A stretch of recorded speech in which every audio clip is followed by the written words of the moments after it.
Hi எல்லோரும் எப்படி இருக்கீங்க? Welcome to Sunface vlog channel. இன்றைக்கி நம்ம பார்க்க போகிறது சேமியா கேசரி எப்படி செய்கிறது தான். அதுக்கு சேமியா நான் வந்து வெர்மிசெல்லி தான் எடுத்திருக்கேன். ஸோ 2 கப்பு வெர்மிசெல்லிக்கு ஒரு ஸ்பூன் வந்து நெய் விட்டு நம்ம பேனில் நல்லா வந்து வறுத்துக்கோங்க.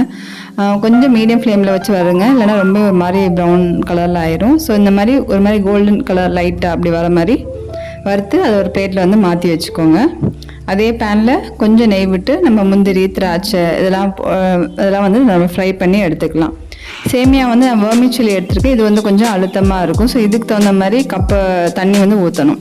இதே அணில் சேமியா வந்து நைஸாக இருக்கும். ஸோ அதுக்கு தகுந்த மாதிரி நீங்கள் வந்து தண்ணி ஊற்றணும். அணில் சேமியாவுக்கு வந்து ஒரு கப் சேமியாவுக்கு 1.5 கப் ஊற்றலாம். இப்போ நான் வெர்மிசெல்லி எடுத்துருக்கனால 1 கப் சேமியா அதுக்கு 2 கப் தண்ணி நான் ஊற்றிருக்கேன். அளந்து ஊற்றிட்டு அதே பேனில் நல்லா கொதிக்கட்டும். ஸோ நம்ம வந்து கேசரி பவுடர் வந்து அதில் கலந்துக்கலாம்.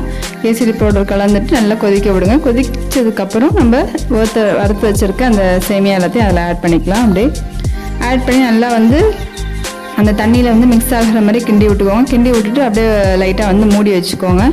நல்லா வந்து அந்த சேமியா வந்து வேகணும். ஸோ நல்லா வெந்தால் தான் நம்ம சாப்பிட்றப்ப நல்லா சாஃப்டாக இருக்கும் கேசரி.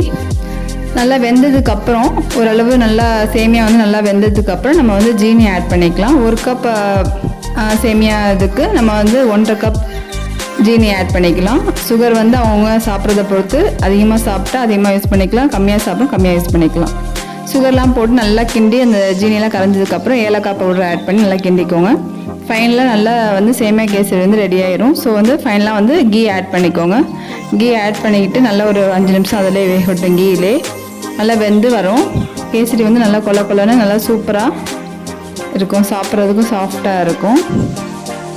ஃபைனலாக வந்து நம்ம என்ன பண்ணிக்கலாம், நம்ம வறுத்து வச்சுருக்க அந்த முந்திரி, திராட்சை இது எல்லாமே அதில் வந்து ஆட் பண்ணிக்கலாம்.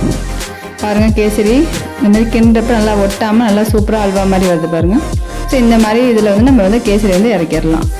சேமியா கேசரி ரெடி. நீங்கள் செஞ்சு பார்த்துட்டு எப்படி இருக்குன்னு கமெண்ட் பண்ணுங்கள். மறக்காமல் சன்ஃபேஸ் விளாக சப்ஸ்கிரைப் பண்ணிக்கோங்க. தேங்க்யூ.